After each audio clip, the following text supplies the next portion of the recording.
We all make mistakes, whether we accidentally delete text, move an email where it shouldn't be, or enter incorrect data.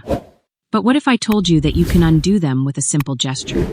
The iPhone has a hidden trick called Shake to Undo, which allows you to quickly undo the last action just by shaking your phone.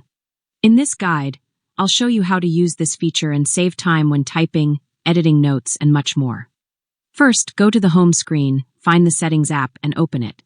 Once you're in Settings, scroll down a bit and find the Accessibility section and tap on it. When you're in the Accessibility section, you'll see many options. So scroll down a little more and under Physical and Motor, select the Touch option. Once you're on the Touch Settings page, scroll down a little more and you'll see the option called Shake to Undo. This is the option we're looking for, so tap the switch next to it to turn it on. After you've enabled this option, let's now try it out. For example, I'll open the Notes app, type a few words, and then delete part of the text.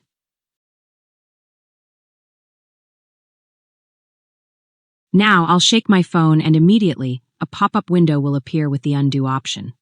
I'll tap on it, and as you can see, the text I deleted returns to its place.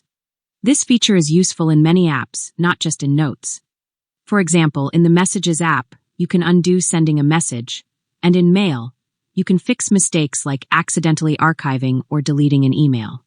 It also works in Safari when entering text in search fields or comments, and it can be applied in many other apps that allow text input and editing. However, it doesn't work for restoring deleted files, photos, or other major changes, such as edits in the gallery or system settings. And that would be all for this video. I hope you found it useful. If you did, leave a like, share the video with your friends, and subscribe to my channel, Smart Assistant. Thank you so much for watching, and see you very soon.